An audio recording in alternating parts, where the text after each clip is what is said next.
अस्सलाम वालेकुम।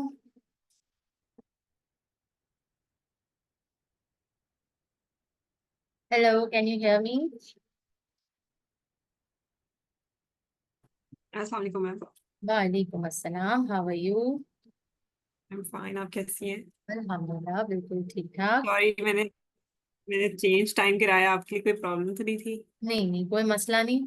बस थोड़ा सा लेट हो गया आते आते। कोई ऐसी बात नहीं, संडे है ना, संडे जरा घर पे होते हैं सारे, तो थोड़ा आगे पीछे हो जाता है टाइम। It's okay. ठीक है, चलें हम स्टार्ट असल करते में ना, हैं। हम्म। आज मेरी नंद की स्कूल वगैरह स्टार्ट किए थे उन्होंने, उनके स्टार्ट हो गए हैं। अच्छा। यहाँ पे संडे ऑफ नहीं होता ना, ओ। फ्राइडे और सैटरडे ऑफ होता है। अच्छा अच्छा अच्छा। तो कल मेरे हस्बैंड आए हुए थे पाकिस्तान से, उनकी वेकेशंस खत्म हुई थी। ओ। तो इस तरीके से थोड़ा सा बिजी थी, और आज का दिन थोड़ा सेट नहीं हो सक रहा था क्योंकि उनका फर्स्ट डे था मेरी नंद का भी, वरना वो बेबी को संभाल लेती हैं, थोड़ी देर देख लेती है। तो हम्म। इस तरीके से चलो। इंशाल्लाह तो आगे माशा। जाके फिर थोड़ा सेट हो जाएगी। नहीं, but it's nice to know that your family is supporting you in your studies. And without support, it's not possible. एक फीमेल को फैमिली सपोर्ट चाहिए होती है हर तरह से। मेल को भी चाहिए होती है, बट मेल के लिए चैलेंजेस जरा डिफरेंट होते हैं। मेल के लिए सिर्फ आउटसाइड चैलेंजेस हैं, घर के कोई चैलेंज नहीं। और फीमेल्स को ये होता है, जो वर्किंग फीमेल्स होती हैं basically, they have to look outside as well as inside. मतलब ये रिलैक्सेशन नहीं है कि भाई बाहर का काम करके आए हैं तो फिर घर के काम से छुट्टी है। घर के कामों से छुट्टी नहीं होती। आवाज कट रही है आपके नेट्स। हेलो, अभी सही है? जी, आप ठीक कर रही हैं। अभी सही। पाकिस्तान में नेट इश्यूज बहुत हाँ, हो जाते हैं। ज्यादा है, अभी तक अभी खत्म नहीं हो रहे हैं। नहीं नहीं, आजकल ये मेरे है। हस्बैंड भी पाकिस्तान से आए हैं, वो भी यही इश्यू का कह रहे थे, इतने पाकिस्तान में इश्यूज हैं नेट इश्यूज और सारे। हम्म। चलें जी, हम स्टार्ट करते हैं। आज हमने कहाँ से शुरू करना है? तो मल्टीपल इकोनॉमिक रियलिटी, हमने एम्प्लॉई एम्प्लॉई से रिलेटेड जितने भी हमारे लॉस थे, क्या हमने कवर अप कर लिए थे या हमें अभी कंप्लीट कंप्लीट करना है? हमने बीच में छोड़ दिया था, कहीं पे कंट्रोल ओवर एम्प्लॉयमेंट कर लिया था। जी। ओके। हाँ, मुझे यही याद आया। था व्हाई डज इट पिछली मैटर। क्लास में मेरी तबीयत जरा सही नहीं लग रही थी, तो मैंने जल्दी क्लास खत्म करा दी थी। ओके। ठीक है। तो हमें कंटिन्यू करना है। मल्टीपल इकोनॉमिक रियलिटी टेस्ट हमने देख लिया था। एजेंसी वर्कर्स कौन होते हैं? Who are agency work? Agents का नाम तो सुना ही होगा ना, आपके जहन में क्या है? जो हमारी कंपनी में एज ए एजेंट काम करे होते हैं, लाइक हमारी बाहर जाके सेल करा देते हैं कि आप इनके प्रोडक्ट्स लें। ये भी काइंड ऑफ ओके। एजेंसी, अब मुझे ये बताओ कि एजेंट्स क्या मॉनेटरी एम्प्लॉयज हैं सर्विसेज। कंपनी के या सेल्फ एम्प्लॉयड हैं? सेल्फ एम्प्लॉयड है आई गेस। सेल्फ एम्प्लॉयड है। चलिए देखते हैं क्या है। So the status of agency workers has been the subject of numerous cases in recent years, as the numbers employed under such contracts have increased. Two key cases have considered length of service and agency workers and control that the client of the agency has over the worker.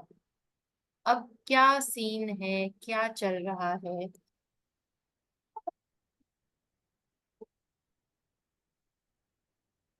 So let's see कि हम इनको कौन सी category में डालेंगे, employ की category में या फिर सर्विस की कैटेगरी में। ओके, थोड़ा सा प्रॉब्लम कर रहा है कि not right, let me close and start.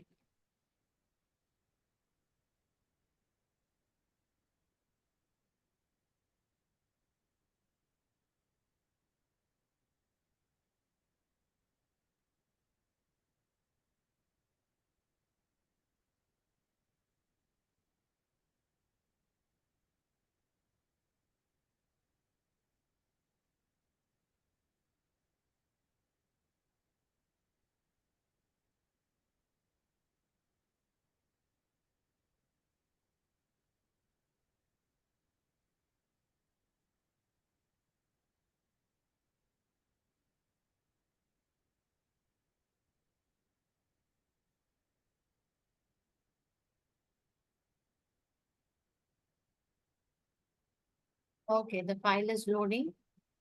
Meanwhile, agent क्या होता है? बेसिकली एजेंसी रिलेशनशिप्स हमने रियल लाइफ में भी कहाँ कहाँ ऑब्जर्व की है, किन किन सिचुएशंस में?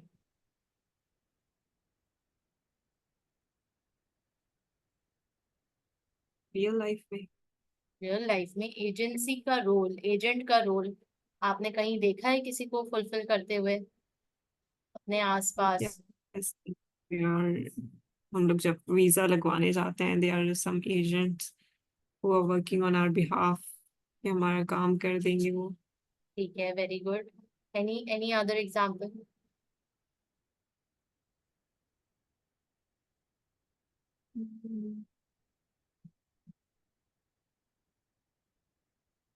When we study the about company or about an organization, what do we read as a definition? That who are directors? Are directors considered as the agents or not? Right. Yes, they are agents They are agents of whom? of the company. Of the company, that means of the shareholders. Shareholders Yes. are appointing the directors to run the company. It's the shareholders' money that is being invested and used to run the company. Therefore, the directors act as agents for the shareholders. On behalf of the shareholders, they are running the company, and their intention is to make the maximum benefit of from the company. Okay? कि company का maximum benefit हो, maximum share holder wealth increase हो, ये उनका objective होता है.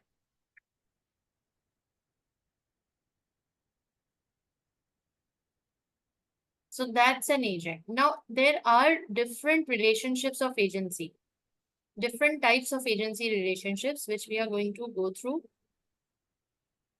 And अभी खुल क्यों नहीं रहा है फोन, क्या मसला हो गया?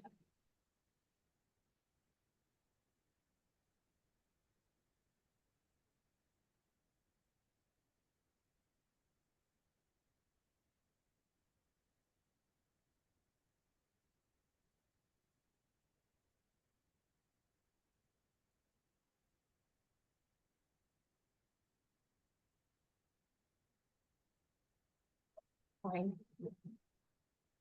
It's open.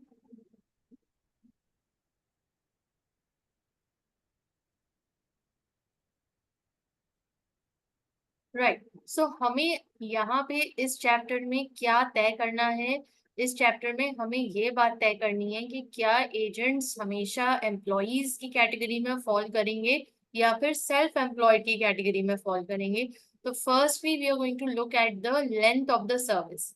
So in Franks versus Reuters Limited 2003, the agency worker has been providing services to the client for some 6 years, engaged in a variety of jobs, and was effectively so thoroughly integrated with the employer's organization as to be indistinguishable from the employer staff. The case was remitted to the tribunal for further consideration, but the length of an assignment of an agency worker clearly has implications for the development of other indications of an employment relationship, with those utilizing the service of the worker forgetting the true nature of the relationship and behaving towards the worker as if they were an employee. It may be that at this point, the relevant approach also starts to involve the integration test. क्या बात है? क्या समझ आ रहा है? इस इन दो paras में क्या बात सामने आई कि क्या उसको एज एन एम्प्लॉय ट्रीट किया जाएगा या as a self employed?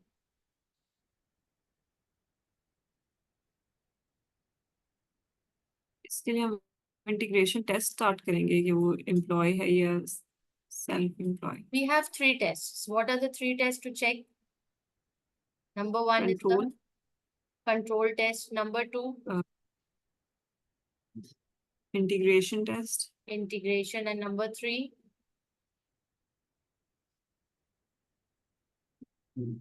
economic reality test. That what is the reality? So over here, if you look at the economic reality of the situation, then they are saying that it is, indistinguishable. That person is indistinguishable from the other staff because he has been working for good 6 years and he has become so integrated into the organization that hardly anyone points him out as, an outsider or an outsourced person or a, agent who comes and goes. No, he's always there, right? So now It varies from case to case. If you look at the word agent itself, agent generally they are self-employed people, but it varies from case to case. Like over here, we read this case in Franks versus Reuters Limited.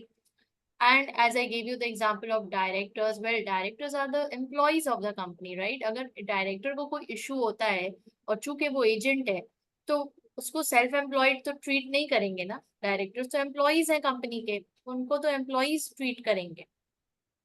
So, but they are also acting as an agent, right or wrong? So, बहुत सारे examples हैं, different case studies हैं.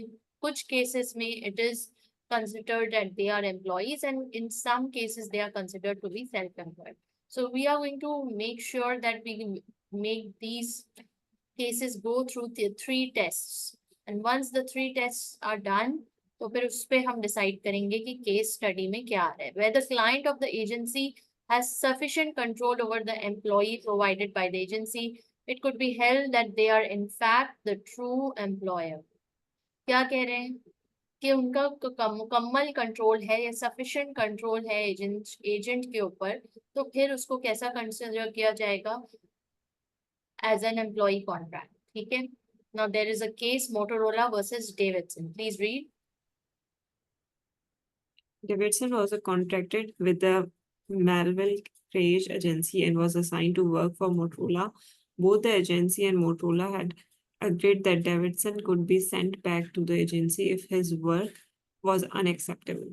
Following a disciplinary hearing, Davidson was found unacceptable and returned to the agency. Davidson took Motorola to an employment tribunal for unfair dismissal. Decision: Motorola had sufficient control over Davidson to make them the employer. It was held that the court should look beyond the pure legal situation and look at the practical control aspects in such cases as well. क्या कह रहे हैं? Fact में ये था कि Motorola ने कहा था डेविडसन को कि हम तुम्हें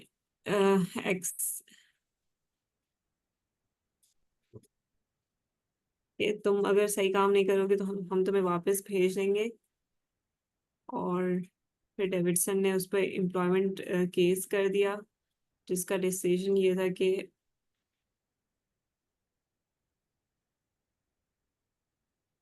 Motorola had sufficient control over Davidson. All right. इसमें हो ये रहा है, there are 2 companies involved in it, Motorola and Davidson. Now Motorola और Davidson का एक कॉन्ट्रैक्ट था, और डेविडसन जो कि मेलविल क्रेग भी इसका नाम है, तो ये एजेंसी कंपनी थी. ठीक है.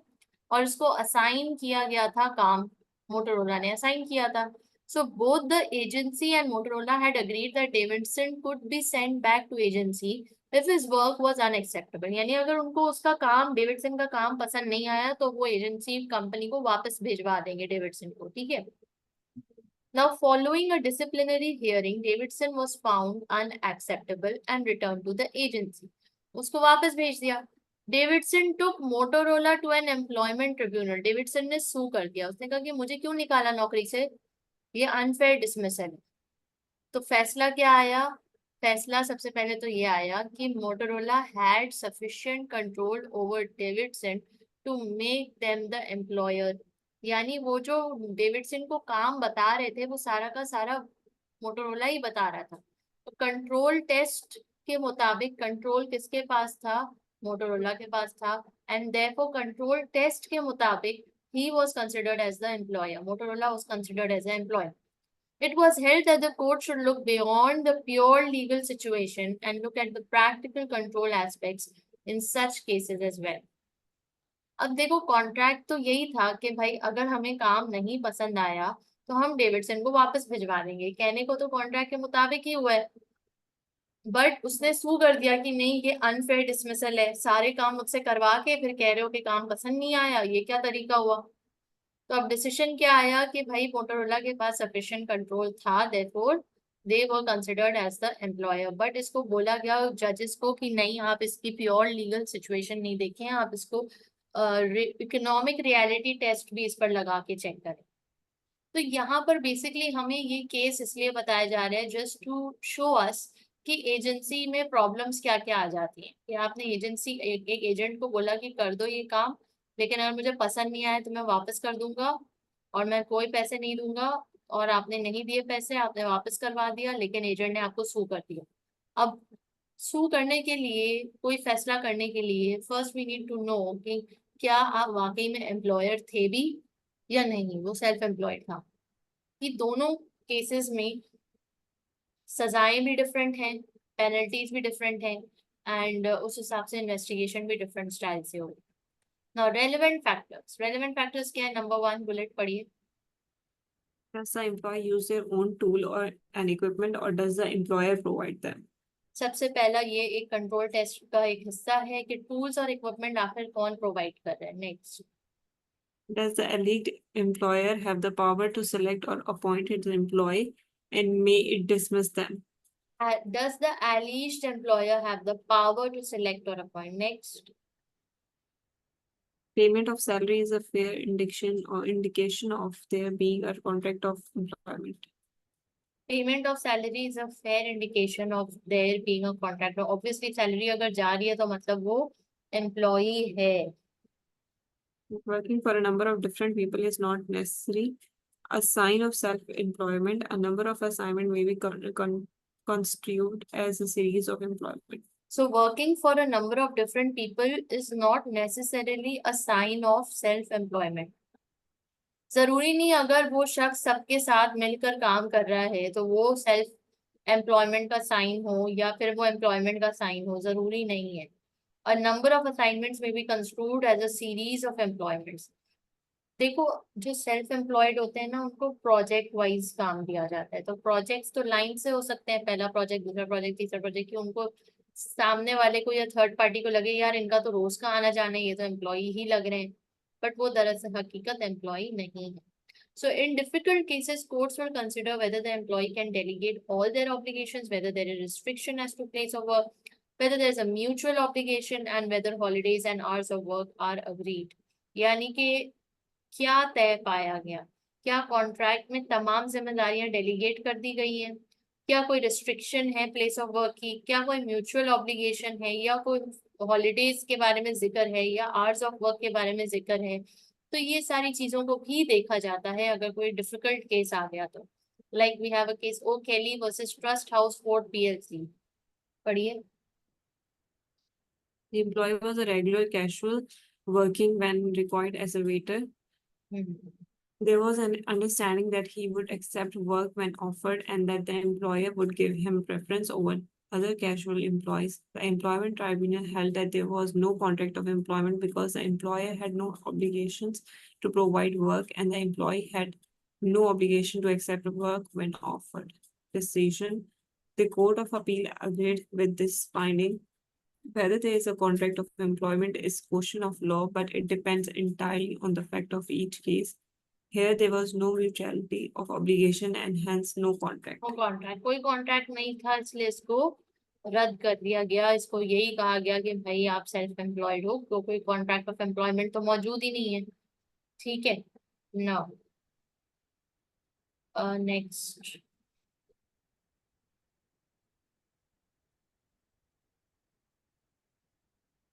Why does it matter, employed और सेल्फ एम्प्लॉयड की डिस्टिंग्विशन क्यों हमें चाहिए? एक तो राइट्स जानने के लिए, दूसरा टैक्स पर्पसेस डिफरेंट है, तीसरा ऑब्वियसली जो सजाएं या जो रिवॉर्ड्स उस हिसाब से ही दी जा रही है। Significance of the distinction, social security, जरा पढ़ें, ये बहुत इंपॉर्टेंट टेबल है, इससे साफ फर्क पता चलेगा आपको कि employees, as an employees what kind of rights they have, and as a self-employed person what are the rights of a self-employed person. Okay, so please read the first, social security. Social Security employed. Employers must pay secondary class 1 national insurance contribution on behalf of employees. Employees make primary class 1 national insurance contributions.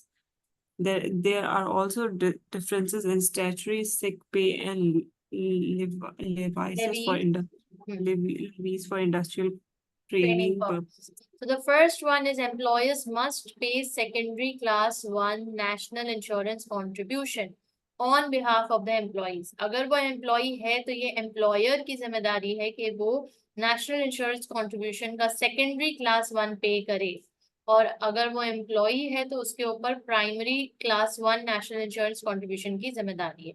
यानी secondary कौन पे कर रहा है? Employer. But अगर वो self employed है तो फिर last. and for independent contractors pay class 2 and class 4 contributions। तो यानी उन्होंने खुद ही ये पे करना है, जो सेल्फ एम्प्लॉयड पर्सन है या जो इंडिपेंडेंट कॉन्ट्रैक्टर है उसी ने पे करना है, एम्प्लॉयर या क्लाइंट का इससे कोई लेना देना नहीं। Next, taxation. Deduction must be made for income tax by an employer under payee from salary paid to employees. क्या कह रहे हैं? एम्प्लॉई के ना डिडक्शंस करनी होती है सैलरी पे से एग्जैक्टली एज अ जो इनकम इसकी टैक्स। ये है ना, ये PAYE, इसको इसका फुल फॉर्म क्या है? पे एज यू अर्न। जैसे कमाओ उसी वक्त पे कर दो। यानी कि सैलरी अगर 10,000 है तो 10,000 उसके बैंक अकाउंट में नहीं डाले जाएंगे, 8,000 डाले जाएंगे। क्यों? 2,000 कहाँ गए? टैक्स। पहले ही कट कटा के वो एम्प्लॉयर ही काट के देता है। ये है टैक्सेशन, ये है एम्प्लॉय और एम्प्लॉयर का रिश्ता। अब सेल्फ एम्प्लॉयड का टैक्स एम्प्लॉयर नहीं काटेगा, वो क्लाइंट नहीं काटेगा, वो उसको खुद पे करना है। ठीक है। Next, employment protection.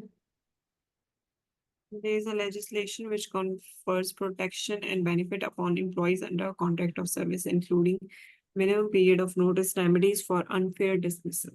क्या कह रहे हैं? इसमें अगर आप एम्प्लॉय है ना तो आपको निकालने से पहले मिनिमम पीरियड ऑफ नोटिस देना पड़ेगा, और अगर अनफेयर डिसमिसल आपने किया है तो उसे अनफेयरली निकाला है तो आप उसके रेमेडीज भी पे करेंगे। एग्जैक्टली लेकिन वो कब करेंगे? जब आप एक एम्प्लॉय हो। अगर आप सेल्फ एम्प्लॉयड हो तो employment protection is not available for contractors. Point to be noted. ठीक है। Next, tortious acts. अब मेरी बात सुनो। टॉर्शियस एक्ट का क्या मतलब है? इसको हम कहते हैं टॉर्ट। इसके ऊपर पूरा चैप्टर भी है जो हम पढ़ेंगे इंशाल्लाह। टॉर्ट का मतलब होता है गलती। टॉर्ट का क्या मतलब होता है? गलती या एक्सीडेंट। ठीक है। अब एक चीज होती है जिसको हम कहते हैं क्राइम। क्राइम एक्सीडेंट नहीं होता, क्राइम पर्पसली किया जाता है। चाहे वो मनी लॉन्ड्रिंग का क्राइम हो, चाहे वो मर्डर का क्राइम हो, चाहे वो कोई भी XYZ क्राइम हो, वो पर्पसली किया जाता है। वेरएज टॉर्ट में ये होता है कि बाय एक्सीडेंट, बाय गलती, अनजाने में नेग्लिजेंस हो जाती है। जब नेग्लिजेंस अनजाने में हो रही है तो इसको हम टॉर्शियस एक्ट कहते हैं। अगर एम्प्लॉई से टॉर्ट हो गया है, कोई गलती से ऐसा एक्ट हो गया है, तो उसका जिम्मेदार कौन है? Employer. Employers are generally vicariously liable for tortious acts of employees committed in the course of employment। काम करते हुए ट्रैक्टर चला रहा था ड्राइवर, काम था उसका, जिसकी जॉब थी, चलाते चलाते ट्रैक्टर उसने किसी आदमी को इंजर कर दिया। गलती से हुआ, उसको नजर नहीं आया, वो आदमी इंजर हो गया। उसका हर्जाना कौन पे करेगा? Company, employ. ठीक है। तो that is what they are trying to say. But self employed में ऐसा कुछ नहीं होगा। Client or employer would not be held responsible because the person is self-employed. The entire control was in his hand and he was responsible. Now, implied terms. Implied का क्या मतलब है? Understood सी बात है, obvious है, बोलने की जरूरत नहीं है। ठीक है। So that is implied term. There are rights and duties implied by statute for employers and employees. This will affect things such as copyrights and patents. And these implied rights and duties do not apply to such an extent to contract for services. Next, VAT. Employees do not have to register for VAT. Independent contractor have to register for VAT. Bankruptcy. पढ़िए।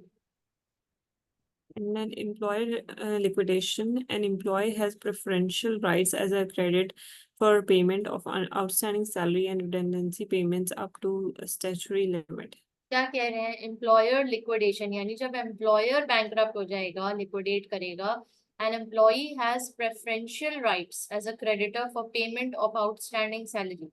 यानी कि employ को कैसे treat किया जाएगा as a creditor at the time of winding off the company, at the time of liquidation, when the company needs to be shut down, needs to be closed, then they have to pay off all their liabilities. And the first liability is towards the employee, कि उसकी कोई भी बकाया salary है, उसकी कोई भी redundancy payment है, वो सब उसको पहले पे ऑफ कर दी जाए। उसके बाद जो पैसे बचेंगे फिर बाकी क्रेडिटर्स को दिए जाएंगे, फिर जो पैसे बचेंगे तो वो शेयर होल्डर्स में डिस्ट्रीब्यूट हो जाएंगे। Second, contractors are treated as a non preferential creditor if their employer is liquidated. अगर लिक्विडेशन हो गई, कॉन्ट्रैक्टर के कोई बकाया पैसे हैं, तो इन कंपनी पे फर्ज नहीं है कि वो कॉन्ट्रैक्टर को सबसे पहले पे ऑफ करे, वो पहले अपने एम्प्लॉयज को पे ऑफ करेंगे, बाद में जो पैसे बचेंगे फिर वो अपने कॉन्ट्रैक्टर्स को देंगे। ठीक है। हेल्थ एंड सेफ्टी पढ़िए। There is a significant common law and legislation governing employers' duty to employees with regard to health and safety. The common law provision and much of the legislation relating to employees also relate to independent contract.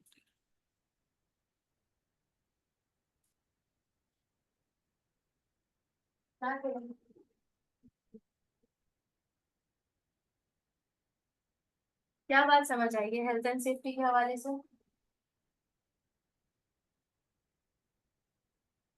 Health and safety जो employees की है वो employer की duty है। बिल्कुल, employ की safety employer की duty है, और वेराज इंडिपेंडेंट कॉन्ट्रैक्टर की सेफ्टी वो एम्प्लॉयर की ड्यूटी नहीं है, because they are independent, right? So that these are the basic differences between an employee and an independent contractor. Now, employment contract basic issues. पढ़िए, there are no particular legal rules relating to the commencement of employment. It is really just like another contract in requiring offer and acceptance, consideration and intention to create legal relations. ठीक है, just like any other contract. इसमें कोई अलग से कोई चीज नहीं है, but just like any other contract where you need an offer and an acceptance and a consideration and an intention to create legal relations. अच्छा, जब हम कॉन्ट्रैक्ट का चैप्टर पढ़ेंगे तो हम उसमें ये चीज पढ़ रहे होंगे कि ये कॉन्ट्रैक्ट होता क्या। तो कॉन्ट्रैक्ट में ये चार चीजें आती हैं। पहली चीज है ऑफर। ऑफर मतलब क्या? किसी ने हमें जॉब दी, वो ऑफर है। ऑफर ना, अब अगर हम इसको बेसिक मिसाल दें, ऑफर कोई किसी किसी की दुकान है, ठीक है, वो कपड़े बेचता है, तो वो अपनी दुकान खोलकर सबसे पहले बिल बोर्ड लगाएगा ना, ऑफर करेगा ना कि ये देखो मेरी दुकान है, शो करेगा। जब तक वो शो नहीं करेगा तब तक सबको पता कैसे चलेगा, अच्छा ये इन्होंने दुकान खोली है कपड़ों की और इनसे हम जाकर कपड़े खरीद सकते हैं। तो ऑफर जब आप शो करते हो, जब आप एक्सप्रेस करते हो, जब आप दिखाते हो, जब आप दुकान खोलते हो, जब आप एडवर्टाइजमेंट करते हो, ये ऑफर। एक्सेप्टेंस, जब वो कस्टमर अंदर आता है, वो देखता है, वो सोचता है, वो डिसाइड करता है, एंड अगर उसको अच्छा लगा तो फिर वो एक्सेप्ट करता है ऑफर को और खरीद लेता है। ठीक है। थर्ड, कंसिडरेशन के बगैर कोई भी कॉन्ट्रैक्ट नहीं होता। कंसिडरेशन यानी कि कोई payment. And fourth, intention, there has to be an intention to create legal relations. In case मेरा और आपका कोई कॉन्ट्रैक्ट होता है तो हम इंटेंशन भी रखते हैं कि अगर हम में से कोई भी अपने कॉन्ट्रैक्ट को ब्रीच करता है या बैक ऑफ करता है या कोई कंडीशन ब्रेक करता है तो हम क्या करेंगे, हम we intend to go to the court, we intend to sue, we intend to claim for it. So that is the meaning of intention to create legal relations. Contract बनाते ही क्यों है? इसीलिए तो बनाते हैं कि ताकि अगर कल कल को कुछ हो जाए, गड़बड़ हो जाए, कोई ऊंच नीच हो जाए, कोई कॉन्फ्लिक्ट हो जाए, तो हम कोर्ट का दरवाजा खटखटा सकें। बात समझ आ रही है तहरीन? आगे बढ़े। Yes. Right. An employment contract is a contract of service which may be express or implied. Express यानी verbally, orally, in written, या फिर implied, understood। जाहिर है आपने काम किए, पूरा महीना किए और मैंने सैलरी भी दे दी है, तो कुछ बोलने की जरूरत नहीं थी फॉर्मली कि आज से आप मेरे घर के मालिक, या आज से आप फला पोजीशन पे जॉब कर रहे हैं एज अ पियोन और एज अ एनी पोजीशन। तो ये बोलने की भी जरूरत नहीं है, आपने काम शुरू कर दिया, आपको महीने के एंड में सैलरी मिल गई, that's all, that means that you are into the employment contract. Next, implied terms, please read. Implied term usually arise out of custom and practice within a profession or industry. In Henry versus London General Transport Service, it was held that four requirements should be met before such term can be read into a contract. The term must be reasonable, certain, and notorious. They must represent the wishes of both parties. Proof of the customs or practice must be provided by the parties seeking to rely on the terms. A distinction must be made between implying terms that make minor and terms that make fundamental changes to the contract. All right, क्या बात हो रही है यहाँ पे? Implied terms में 4 bullets हैं, यानी कि वो बातें जो अंडरस्टूड हैं वो सबसे पहले कहाँ से अराइज हो रही होती हैं? Custom and practice. उस कंट्री का कस्टम क्या है, उस प्रोफेशन का कस्टम क्या है, उस इंडस्ट्री का कस्टम क्या है, प्रैक्टिस क्या है, तो वो अंडरस्टूड सी बात है। अब हमें पता है कि कराची में कपड़ा मार्केट 12 बजे खुल रही होती है, 1 बजे खुल रही होती है, we know that's the practice, वो किसी को बताने की जरूरत नहीं है, ये अंडरस्टूड सी बात है। हमें पता है कोई स्कूल में एडमिशन लेगा तो स्कूल की टाइमिंग सुबह 8 बजे से दोपहर 1:30-2 बजे तक है। तो दैट इज अंडरस्टूड सी बात, ये कोई अनाउंस नहीं करता आप, क्योंकि सबको पता है और कितने सालों से पता है। Now the terms must be reasonable, certain, notorious. यानी इम्प्लाइड टर्म्स रीजनेबल होने चाहिए, सर्टेन होने चाहिए, यानी ऐसा नहीं कि सुबह को कुछ रात को कुछ और नोटोरियस होने चाहिए। नोटोरियस यानी कि sensible. Next, they must represent the wishes of both parties, दोनों पार्टीज की विशेस को रिप्रेजेंट करना चाहिए। यानी ऐसा ना हो कि एक के साथ ज्यादती हो रही हो, एक फील कर रहा हो कि मैं लूज कर रहा हूँ और दूसरा फील कर रहा हो कि मैं विन कर रहा हूँ। तीसरा, प्रूफ ऑफ द कस्टम और practice must be provided by the party seeking to rely on the term. Proof of the custom, proof होना चाहिए, ऐसा ना हो कि कोई बोले कि नहीं ऐसा तो होता ही नहीं। प्रूफ तो होना चाहिए ना कि पिछले 1 महीने से 2 महीने से कपड़ा मार्केट इसी टाइम पे खुल रही है, प्रूफ होना चाहिए, सीसीटीवी फुटेज, कोई past data. A distinction must be made between implying terms that make minor and terms that make fundamental changes to the contract. भाई, ऐसे टर्म्स जो fundamental changes of to the contract करते हैं उनको लिख लेना बेहतर है, उनको एक्सप्रेस करना बेहतर है।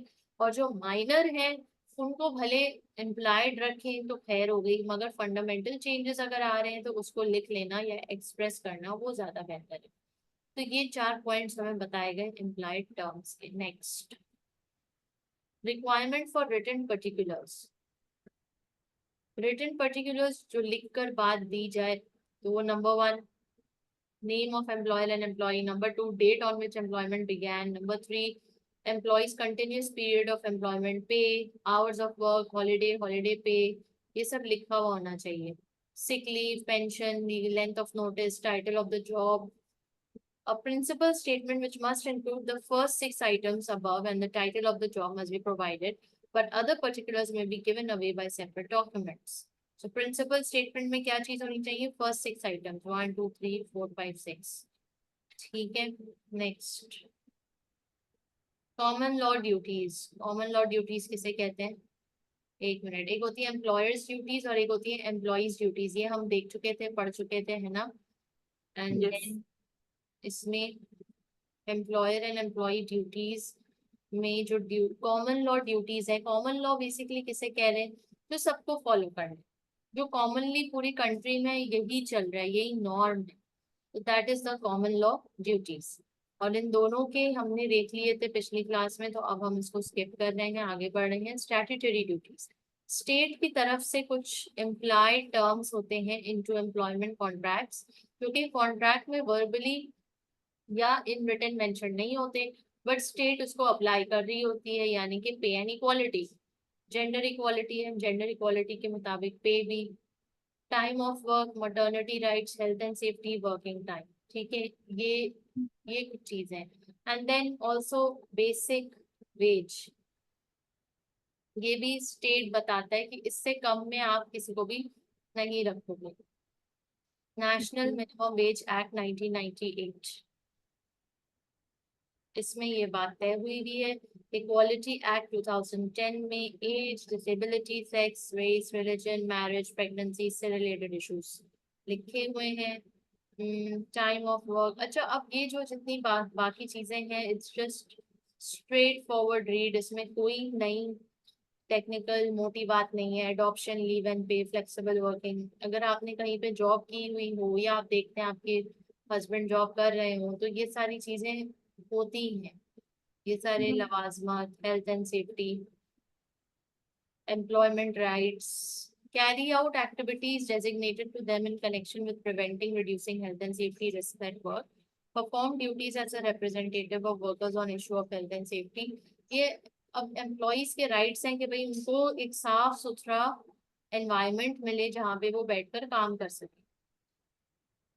Next, varying the terms of an employment contract, varying without changing the contract. अच्छा अब क्या होता है कि जब एक एम्प्लॉय काम कर रहा है, जॉब कर रहा है, ठीक है, उसको 1 साल हो गया, 1 साल का कॉन्ट्रैक्ट था, अब वो कॉन्ट्रैक्ट खत्म हो गया, एंड हो गया, तो अब अगले साल नेक्स्ट ईयर वो रिन्यू होगा। तो क्या वो रिन्यू होगा विदाउट चेंजिंग द कॉन्ट्रैक्ट और कुछ टर्म्स चेंज हो जाएंगे, या वो पूरा का पूरा चेंज हो जाएगा? तो ये डिपेंड करता है company to company and obviously employment to employment. अगर पूरा का पूरा चेंज हो रहा है, चेंजिंग द एग्जिस्टिंग कॉन्ट्रैक्ट, तो the existing contract can be changed by consent, तो एम्प्लॉय की कंसेंट लेना जरूरी है, साइन ऑफ करना जरूरी है। और अगर वो साइन ऑफ नहीं कराते तो द एम्प्लॉय में have a claim for constructive dismissal. अगर वो साइन नहीं कराते और साइन कराए बगैर ही नया कॉन्ट्रैक्ट नई टर्म्स के साथ है जो कि बिल्कुल चेंज है, तो उसको एम्प्लॉय क्या कंसिडर करेगा? एज अ कंस्ट्रक्टिव डिसमिसल, जिसके लिए वो कोर्ट जाके सू भी कर सकता है एम्प्लॉयर। यहाँ तक बात क्लियर है Tahreem? Are you with me? Constructive, yes, constructive dismissal का क्या मतलब होता है? कंस्ट्रक्टिव डिसमिसल का मतलब यही है कि कंपनी ने टर्म्स एंड कंडीशंस बिल्कुल चेंज कर दिए कॉन्ट्रैक्ट की और एम्प्लॉय को बताया भी नहीं। ठीक है, जब एम्प्लॉय को बताया भी नहीं तो एम्प्लॉय से पूछा भी नहीं, उसकी रजामंदी भी नहीं ली कि क्या वो अग्री करते हैं उन टर्म्स एंड कंडीशन से, बल्कि इसी अजम्पशन पे चले कि नहीं एम्प्लॉय तो साइन कर ही देगा और हमने सब कुछ चेंज कर दिया है, एम्प्लॉय की मजाल नहीं कि वो ना करे। ठीक है, तो ये नेक्स्ट। तो अनफेयर डिसमिसल भी तो हो सकता है। बिल्कुल अनफेयर डिसमिसल भी हो सकता है, बट अनफेयर डिसमिसल में देखो दो, एक है रॉन्गफुल डिसमिसल, ठीक है। अभी हम डिसमिसल के टॉपिक पे आएंगे जिसमें हम डिटेल में सारी डिसमिसल्स का डेफिनेशन भी देख रहे होंगे। एक है कंस्ट्रक्टिव डिसमिसल, ठीक है। अच्छा अब क्या डिफरेंस है तीनों में? Wrongful, unfair, constructive. रॉन्गफुल में और अनफेयर में क्या डिफरेंस है? रॉन्गफुल तो हमने फ्रॉडलेंट में पढ़ा था कि अगर आपको हमने कोई फ्रॉड किया है किसी एम्प्लॉय में, ये तो हमें wrongful dismissal. Wrongful dismissal basically employer का मूड खराब हुआ, उसने नौकरी से निकाल दिया, ठीक है। अनफेयर डिसमिसल जिसमें ब्रीच ऑफ कॉन्ट्रैक्ट हो रहा है, एम्प्लॉयर के साइड से ब्रीच ऑफ कॉन्ट्रैक्ट हो रहा है और उसने कॉन्ट्रैक्ट ब्रीच करके निकाल दिया नौकरी से। And then constructive dismissal is basically कि वो नौकरी से निकाल तो नहीं रहा, वो तो रख रहा है, वो तो कॉन्ट्रैक्ट दोबारा बना के दे रहे हैं ना, बट वो कॉन्ट्रैक्ट एम्प्लॉय की कॉन्सेंट के बगैर, वो अपनी जोर जबरदस्ती से टर्म्स एंड कंडीशंस लगा के दे रहे हैं और जबरदस्ती ये एक्सपेक्ट भी कर रहे हैं कि एम्प्लॉय साइन कर देगा। दैट इज कंस्ट्रक्टिव डिसमिसल, यहाँ पे ढौस जमाई जा रही है, ठीक है। यहाँ पे निकाला नहीं जा रहा नौकरी से, यहाँ पे तो बोल रहे हैं कि नया कॉन्ट्रैक्ट बना दिया है, बट अब उस कॉन्ट्रैक्ट में अनफेयर कंडीशंस है कि जैसे कि आपने 24/7 जॉब करनी है, या आपको कोई हॉलीडे पे नहीं मिलेगा, या आपको कोई छुट्टी की इजाजत नहीं है, या आपको ओवर टाइम भी दे करना पड़ेगा और ओवर टाइम की कोई ओवर टाइम पे भी नहीं मिलेगी, इस तरह की कुछ कंडीशंस है। या फिर आपके जो अल्लाह भला करे कंपनी की प्रेमिसेस चेंज हो गई है, तो कंपनी पहले उस एम्प्लॉय के घर के करीब थी तो वो कर रहा था आराम से, बट अब प्रेमिसेस चेंज हो गई है, बहुत दूर चली गई है, यानी सिटी के आउटसाइड द सिटी चली गई है, लेकिन आपने फिर भी नया कॉन्ट्रैक्ट बना के उसकी रजामंदी लिए बगैर आप यही समझ रहे हैं कि वो साइन कर देगा, और आप मान भी नहीं रहे, उसकी बात सुन भी नहीं रहे उसकी बात, तो वो तो फिर कोर्ट जाएगा ना कि आप इस तरह कैसे कर सकते हो, प्रेमिसेस भी चेंज कर दिए तो मेरी तो नौकरी तो लग गई ना, मैं कैसे आऊंगी। right. So claim for constructive dismissal, अब यहाँ नौकरी से नहीं निकाल रहे मगर काम ऐसा कर रहे हैं कि वो बेचारे को खुद ही छोड़ना पड़ेगा। Now signing a new contract, नया कॉन्ट्रैक्ट साइन कर लें। Continuous Employment Rights Act 1996 are only available if an employee has a specified period of continuous employment. तो एम्प्लॉयमेंट राइट्स एक्ट के मुताबिक अगर एम्प्लॉई कंटिन्यूसली काम कर रहा है तो उसके लिए स्पेशल कंडीशंस खुल जाती हैं या स्पेशल ऑप्शंस खुल जाते हैं। अगर कोई मोर देन 10 years काम कर रहा है तो definitely he becomes the family. Now, the basic rule is that a year is 12 calendar months, यानी 12 महीने, एक साल तक तो कम से कम काम करे ना वो, तब उसके राइट्स ओपन अप हो जाते हैं एज एन एम्प्लॉय। अगर उसको सिर्फ 3 महीने हुए हैं काम करते हुए तो उसके rights, employ rights open up नहीं होते। बात समझ आ रही है यहाँ तक? आगे बढ़े। Yes. जी. Transfer of undertakings, another factor पढ़िए। Another factor that impacts on continuous service is when a business or undertaking is transferred by one person to another, where the business transfers so that an employee work for a new employer.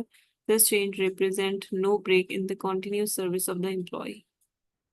क्या कह रहे हैं? अब एक employ है 5 साल से company ए के अंडर काम कर रहे हैं, ठीक है, कंपनी ए का ओनर है मिस्टर ए। अब 5 साल के बाद मिस्टर ए ने अपना बिजनेस सेल कर दिया मिस्टर बी को, और मिस्टर बी ने कंपनी का नाम चेंज करके कंपनी बी रख दिया। तो ये Okay. बंदा तो 5 साल से काम कर रहे हैं ना, अब यहाँ पे जब कंपनी बी इसका नाम हो गया तो क्या इसकी न्यू सिरे से नई चीज, मतलब ऐसा होगा कि ये फर्स्ट ईयर अब इसमें काम कर रहे हैं या ये इसका 6th ईयर, 6 years. 6 ईयर होगा। तो यही बात यहाँ पे कही जा रही है that there would be no break in the continuous service of the employee. This is in the case of transfer of undertakings.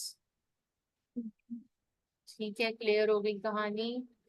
All right, try the quick quiz.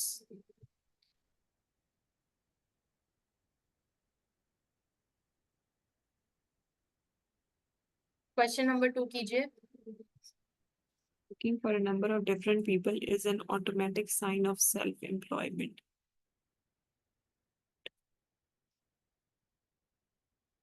True. Well, second वाला true है. A principal statement must include the following tick all that apply. Must-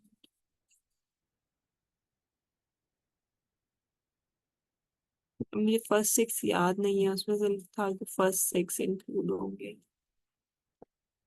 name, I think, date of employment, job title, pay detail.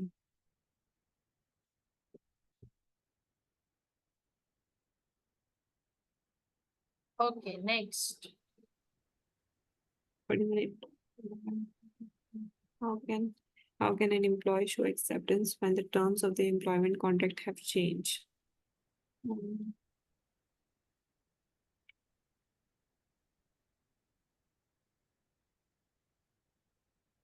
Number 2,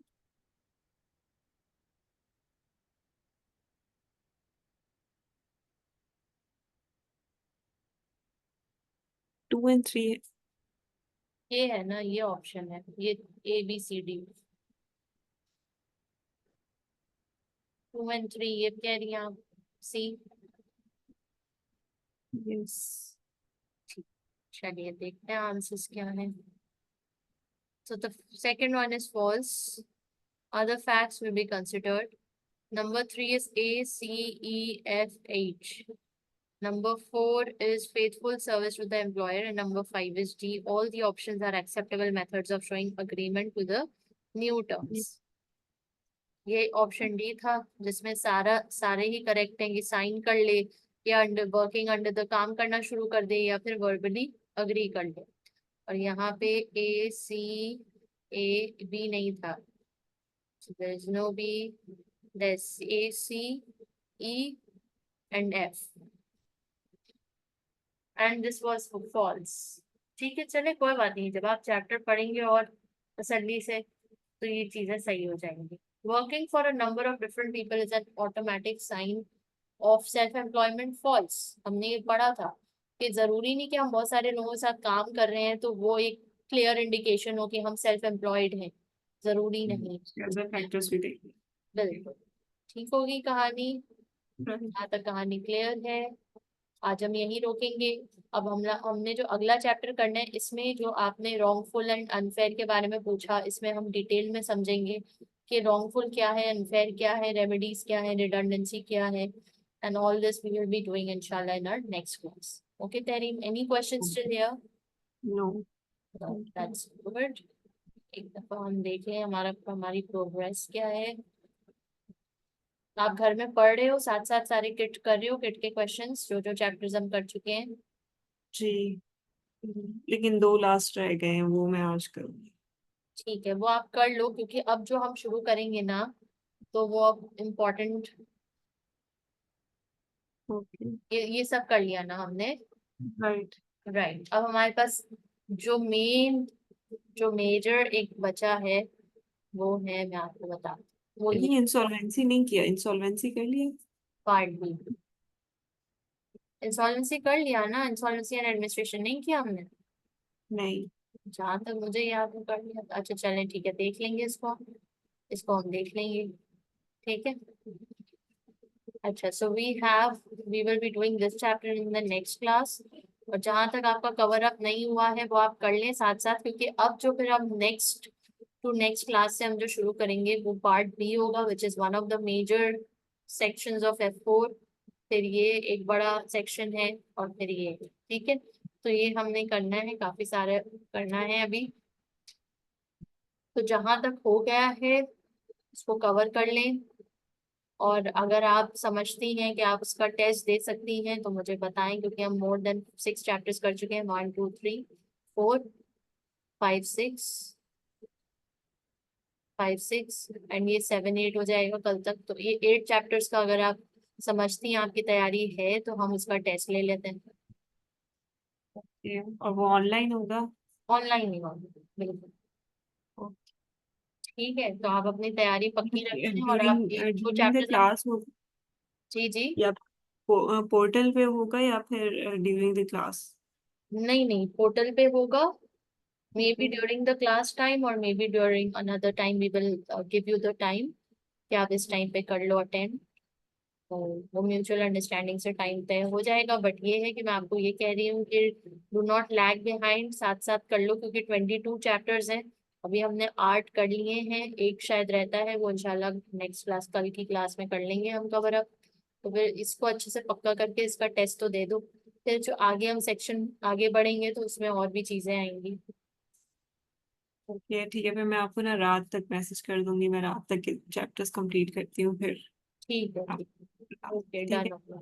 okay, चले, या thank फिर मैं शायद अगली class में आपको बता दूँ next day. You. Next class में बता देना, कोई मसला नहीं. ठीक है, चले. अपना ख्याल रखें Tahreen. Have a great day ahead. अल्लाह हाफिज. थैंक